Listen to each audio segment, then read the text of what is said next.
பிரபல தொலைக்காட்சியில் பிரைம் டைமில் டெலிகாஸ்ட் ரசிகர்தனை முன்று முடிச்சு இந்த சீரியலிருந்து ரசிகர்களுக்கு வந்து சூப்பர் ஹிட்டாக போயிருக்குது. கதையில் ரஞ்சித் சூர்யா வீட்டில் இருந்துக்கிட்டே எல்லா கிரிமினல் வேலையும் செய்கிறாரு. ஆனால் மாட்டவே முடிக்கிறாரு.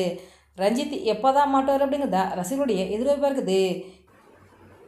சூர்யா நந்தினியை குடிப்பிட்டு ரூமில் படுக்க வைக்கிறாங்க. நந்தினி தூங்கிக்கிட்டே இருக்காங்க. இதை பார்த்து சூர்யா கோபப்படுறாரு. தண்ணியில் எத்தனை தூக்க மாத்திரை தான் கலந்தாங்க, இப்படி நந்தினி தூங்கிக்கிட்டே இருக்காண்டு கோபப்படுறாரு. கொஞ்ச நேரத்தில் நந்தினி மயக்கத்தொழிஞ்சு கண் முடிச்சு பார்க்குறாங்க. என்னாச்சு அத்தா சார் அப்படின்னு கேட்குறாங்க. அப்போ சூர்யா, நீ எக்ஸாம்களில் தூங்கிட்ட, அதாவது நீ குடித்த தண்ணியில் யாரோ தூக்க மாத்திரை கலந்துருக்காங்க, நீ அதை குடிச்சிட்டு தூங்கிட்ட. நான் உன்னை கூட்டிகிட்டு போயிட்டு டாக்டர்கிட்ட செக்அப் பண்ணேன். டாக்டரு நீ குடித்த தண்ணியில் தான் தூக்க மாத்திரை கலந்துருக்குன்னு கன்ஃபார்ம் பண்ணிட்டு சொல்லிட்டாரு. இதை கேட்டு நந்தினி ஆச்சரியப்படுறாங்க. என்னாச்சு அத்தா சார், யார் தூக்க மாத்திரை கலந்துருப்பான்னு ஆச்சரியமாக கேட்குறாங்க. அப்போ சூர்யா, வேறு யார் கலந்துருப்பா, அந்த குட்டி சாத்தம் தான் கலந்துருக்கும். சரியான ஆதாரம் தான் இல்லை, அவள் தப்பிச்சிட்டா. சரியான ஆதாரம் கிடச்சிருந்தா கண்டிப்பாக நான் அவளை இந்த வீட்டை விட்டே துரத்திருப்பேன்னு சூர்யா நந்தினி கிட்ட சொல்கிறாரு. ஏன் சார் நீங்கள் போய்ட்டு அவங்கள சந்தேகப்படுறீங்க, அவங்கெல்லாம் தூக்க மாத்திரை கலந்துருக்க மாட்டாங்கன்னு நந்தினி சூர்யா கிட்ட சொல்கிறாங்க. இதை கேட்டு சூர்யா கடுப்பாகிறாரு. நீ எல்லாரையுமே நல்லவங்க நினைக்கிற, அவங்கெல்லாம் நல்லவங்க கிடையாது நந்தினி, நான் சொல்கிறத கேளுடு சூர்யா நந்தினி கிட்ட சொல்கிறாரு. இதுக்கப்புறம் நந்தினி, அத்தா சார் எனக்கு டயர்டாக வருது, தூக்கமாக வருது, ஆனால் சமைக்கணும் அப்படின்னு சொல்கிறாங்க. இதை கேட்டு சூர்யா கடுப்பாகிறாரு. அந்த வேலை பார்க்குற விஷயத்தெல்லாம் விட்டு தள்ளு, நீ எப்படி எக்ஸாம் தானே அதை பற்றி சொல்லுண்டு சூர்யா நந்தினி கிட்ட கேட்குறாரு. அப்போ நந்தினி, நான் எக்ஸாமில் நல்லா தான் சார் எழுதுனேன், எக்ஸாம் எழுதும் போதே எனக்கு தூக்கமாக வந்துச்சு, இருந்தாலும் நான் விறுவிறுண்டு எக்ஸாம் எழுதிட்டேன், எக்ஸாம் எழுதி முடிச்சோம் தான் நான் தூங்குனேன் அப்படின்னு சொல்கிறாங்க. இதை கேட்டு அப்போ சூர்யா, அப்போ நீ நல்ல எக்ஸாம் எழுதிருக்க, நல்ல ரிசல்ட் வரும், நீ பாஸ் பண்ணிடுவ, எனக்கு இப்போ தான் சந்தோஷமாக இருக்குது, நீ பேசாமல் இருந்து நந்தினி ரூமில் படுக்க வச்சுட்டு சூர்யா கீழே இறங்கி வர்றாரு. கீழே வந்து கல்யாணத்துக்கிட்ட, கல்யாணம் எனக்கு ஒரு டீ போட்டுத்தான்னு கேட்குறாரு. அப்படியா அது சின்னையா, இருங்க டீ போட்டு தரேன், கல்யாணமும் டீ போட்டு கொடுக்குறாரு. அதுக்கப்புறம் கல்யாணம் வீட்டை சுத்தம் பண்ணுறாரு. அப்போ ஹரிதா ரொம்ப போயிட்டு சுத்தம் பண்ணும்போது டேபிளில் ஒரு பேப்பரில் மாத்திரை நிற்கிருக்கு. எடுத்துக்கிட்டு கல்யாணம் வந்து சூர்யா கொடுக்குறாரு. ஐயா இங்கே பாருங்க ஐயா, ஹரிதாமா ரூமில் இந்த பேப்பரில் இந்த தூள் இருந்துச்சு பாருங்க ஏன்னு சொல்லி கொடுக்குறாரு. அதை வாங்கி சூர்யா பார்க்குறாரு. அதை பார்க்கல தூக்க மாத்திரம் தெரியுது. சூர்யாவுக்கு உடனே ஹரிதா மேலே சந்தேகம் வருது. அடி பாவி, நீ தான் இந்த வேலை பார்த்தியா, இறிவுனைய கையங்களவுமா ஆதாரத்தோட நிரூபிக்கிறேன்ட்டு அந்த மாத்திரை தூள் எடுத்துக்கிட்டு ஹாஸ்பிட்டலுக்கு லேபுக்கு போகிறாரு. அங்கே போயிட்டு இந்த மாத்திரையை டாக்டர் கொடுத்து டெஸ்ட் பண்ண சொல்கிறாரு. லேப்லையும் டெஸ்ட் பண்ணிட்டு இது தூக்க மாத்திரை சொல்கிறாங்க. உடனே அதை வாங்கிக்கிட்டு சூர்யா வீட்டுக்கு வேகமாக காரில் வராரு. வரும்போது, நீ தான் இந்த வேலையை செஞ்சுன்னு எனக்கு தெரியும், இருந்தாலும் ஆதாரத்தோட உன்னை பிடிக்கணும் தான் நான் அமைதியாக இருந்துட்டு தன்னோட சூர்யா பேசிக்கிட்டே வீட்டுக்கு வராரு. வீட்டுக்கு வந்தோடனே ஹரிதா கழுத்தில் கையை வச்சு உள்ளது சொல்லு, நீ தானே இந்த வேலை பார்த்தான்னு கேட்குறாரு. என்ன சொல்கிற சொல்லுன்னு பிரியா மாதிரி ஹரிதா கேட்குறாங்க. நந்தினி குடிச்ச தண்ணியில் நீ தானே தூக்க மாத்திரையை கலந்த, உள்ளதை சொல்லுடு சூர்யா ஹரிதாவை பார்த்து கேட்குறாரு. ஹரிதா, எனக்கு என்ன வேறு வேலை இல்லையாடு ஒத்துக்க மாட்டேங்கிறாங்க. சூர்யா சத்தத்தை கேட்டு வீட்டில் எல்லாருமே அந்த இடத்துக்கு வந்துடுறாங்க.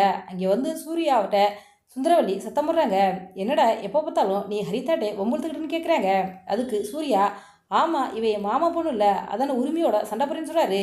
இங்கே பாருங்க உங்கள் அண்ணன் பொண்ணு வேலையை இந்த தூக்க மாத்திரையே இருக்கு, இவ ஒரு ரூமில் நுணுக்கி வச்சிருக்கான்னு கேட்குறாரு. அதுக்கு சுந்தரவல்லி, என்னடா நீனே மாத்திரை நுணுக்கி கொண்டே அவள் ரூமில் வச்சுட்டு அவன் மேலே பழி போடுறியான்னு கேட்குறாங்க. இதை கேட்டவொடனே ஹரிதாவுக்கு சந்தோஷமாக இருக்குது. நம்ம ஆன்ட்டியே நமக்கு ஒரு ஐடியா கொடுத்துட்டாங்களேடு. ஆமாம் ஆண்டி, இவரே நுணுக்கி கொண்டாந்து என் ரூமில் வச்சுட்டு இப்போ என் மேலே பழிய போடுறாரு ஆண்டிட்டு ஹரிதா சுந்தரவல்லிகிட்ட சொல்கிறாங்க. ஆமாடி ஆமாம், நான் ஓ மேலே பழிய போடுறதுக்கு எனக்கு என்ன அவசியம் இருக்குது சூர்யா சொல்கிறாரு. அப்போ சுந்தரவல்லி, அவள் தூக்க மாத்திரையை கலக்கிறதுக்கு அவளுக்கு என்ன அவசியம் இருக்குன்னு கேட்குறாரு. அப்போ சூர்யா, இப்படியெல்லாம் கேட்டால் ஹரிதா உண்மையை சொல்ல மாட்டான், இவள்கிட்ட கேட்குற விதமாக கேட்டாதான் உண்மையை சொல்லுவாண்டு சூர்யா நேராக மேலே ரூமில் போயிட்டு துப்பாக்கி எடுத்துக்கிட்டு கீழே இறங்கி வர்றாரு. ஹரிதா தலையில் துப்பாக்கி வச்சு உண்மையை சொல்லு, நீ தானே நந்தினி குடிச்ச தண்ணியில் துக்க மாத்திரை கலந்த, உள்ளதை சொல்லுன்னு கத்துறாரு. இதை மேலேருந்து நந்தினி பார்த்துறாங்க. பார்த்துட்டு, அத்தா சார் நிறுத்துங்க, இது என்ன பாவம், எதுக்கு அவங்க மேலே பழி போடுறீங்க, அவங்களுக்கு தேவையில்லாமல் பேசாதீங்கன்னு சொல்கிறாங்க. இதை பார்த்துட்டு சூர்யா கடுப்பாகிறாரு. நீ சும்மா அறிய நந்தினி, உன்னை சுற்றி உனக்கு கெடுதல் தான் நடக்குது, நீ வேண்டாம் அதை ஏற்றுக்கலாம், என்னால் அதை பொறுத்துக்க முடியாது, நீ தயவு செய்து ஒதுங்கி போ அப்படின்னு சொல்கிறாரு. அப்போ நந்தினி, என்னத்தா சார் ஒரு பொம்பளை பிள்ளை, அந்த பிள்ளைய போய்ட்டு கொலை பண்ண போகிறீங்களா, சுற்றாதீங்கன்னு நந்தினி சூர்யா பார்த்து சொல்கிறாங்க. அப்போ சூர்யா, நந்தினி நீ பேசாமல் வெளியே போ, அதை நான் பார்த்துக்கிறேன் அப்படின்னு சொல்கிறாரு. அதுக்கப்புறம் சூர்யா ஹரிதா தலையில் துப்பாக்கி வச்சு உள்ளதை சொல்லி, நீ தானே நந்தினி குடிச்ச தண்ணி இல்லை தூக்க மாத்திரை கலந்த, உள்ளதை சொல்லி இல்லாட்டி நான் சுற்றுவேன்னு சொல்கிறாரு. உடனே ஹரிதா நிறுத்துங்க நிறுத்துங்க, நான் தான் அந்த தண்ணியில் தூக்க மாத்திரையை கலந்தேன். அப்பாவுடைய தூக்க மாத்திரையை எடுத்து வந்து உடச்சி போட்டு நான் அந்த தண்ணியில் கலந்தேன்ட்டு ஹரிதா செஞ்ச தப்போ ஒத்துக்குறாங்க. கேட்டிங்களா? எல்லோரும் கேட்டிங்களா? இவ தப்பே பண்ண மாட்டான்டி எல்லாரும் சொன்னீங்களே, இப்போ அவள் செஞ்ச தப்போ ஒத்துக்கிறேன்னு சொல்கிறாரு சூர்யா. அப்போ சுந்தரவல்லி, அவள் என்னடா பெரிய தப்பு பண்ணிட்டா? அவள் செஞ்சது சரிதானே? இவன் என்ன படித்து பெரிய உத்தியோகத்துக்காக போகிறான்னு கேட்குறாங்க சுந்தரவல்லி. இதை கேட்டு சூர்யா, தாய்க்குள்ளமே நீங்கள் இவ்வளோது கீழ்த்தரமாக இருப்பீங்கடா நான் எதிர்பார்க்கல. ஹரிதா செஞ்சது தப்பு தான். அவள் இந்த வீட்டில் இருக்கக்கூடாது. அவளை முதல்ல இந்த வீட்டை விட்டு வெளியில் போக சொல்லுங்கன்னு சொல்கிறாரு சூர்யா. அப்போ சுந்தரவல்லி, அவள்லாம் இந்த வீட்டை விட்டு வெளியில் போக மாட்டா, அவள் இங்கே தான் இருப்பான்னு சொல்கிறாங்க. உடனே சூர்யா, ஹரிதா இந்த வீட்டில் இருந்தா சுரேகாவுக்கும் ரஞ்சித்துக்கும் கல்யாணம் நடக்காது, இந்த கல்யாணத்தை நான் நிப்பாட்டிடுன்னு சொல்கிறாரு.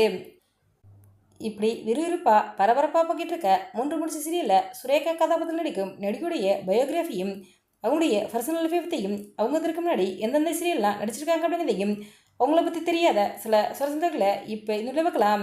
மூன்று முடிச்ச சீரியலில் சுரேகா கதாபாத்திரம் நடிக்கும் நடிகையுடைய ரியல் நேம் ஷாய் லாவண்யா. இவங்க ஏப்ரல் 5, 2000 சென்னையில் வந்திருக்காங்க. இவங்களுக்கு இப்போ வயது 26ஆகுதுங்க. லாவண்யா அவங்க சென்னையில் இருக்கக்கூடிய ஸ்கூலில் தான் தன்னுடைய ஸ்கூல் ஸ்டடீஸை கம்ப்ளீட் பண்ணியிருக்காங்க. அதன் பிறகு சென்னையில் தாங்க காலேஜ் படிச்சிருக்காங்க. லாவண்யா அவங்களுக்கு பரதநாட்டியம்டா ரொம்ப பிடிக்குமாங்க. இதனால் முறைப்படி பரதநாட்டியம் கற்றுக்கிட்டு இருக்காங்க. லாவண்யா அவங்களுக்கு சின்ன வயசுலேருந்தே முடிவுக்குன்னு ஆசை இருந்திருக்காங்க.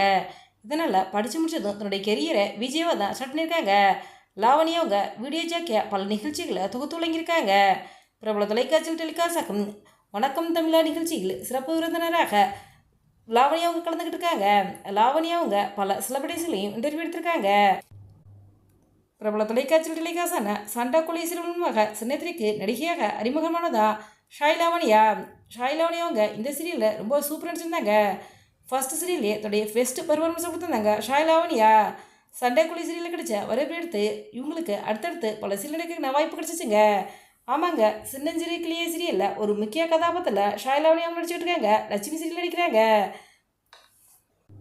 இவங்க சோசியல் மீடியாவில் ஆக்டிவ் இருக்காங்க. பல ரெசிடென்ட்ல ஷார்ட் பண்ணியிருக்காங்க. ஷாய் லாவண்யா அவங்க எல்லாத்தையுமே ஜாலியாக பழகக்கூடியவங்களாம். சீரியல் செட்டில் ஷூட்டிங் இல்லாத டைமிங்லாம் சக நடிகர்கள் சேர்ந்து பல ரில்ஸுடையெல்லாம் சோசியல் மீடியாவில் ஷேர் பண்ணியிருக்காங்க. ஷாய் லாவண்யா அவங்க இப்போ 3 முடிச்ச சீரியலில் சுரேகா அப்படிங்கிற கதாபாத்திரம் நடிச்சிருக்காங்க. ஷாய் லாவண்யா அவங்க தன்னுடைய தனித்துவமான நடிப்பு திறமையின் மூலம் ரசிகர்கள் மத்தியில் மிகவும் பிரபலமாயிட்டாங்க அப்படின்னு சொல்லலாம். ஷாய் லாவண்யா அவங்க இதற்கு முன்னாடி பல சீரியல் நடிச்சிருந்தாலும் 3 முடிச்ச சீரியல் நடிச்சது மூலம் ரசிகர்கள் மத்தியில் மிகவும் பிரபலமாயிட்டாங்க.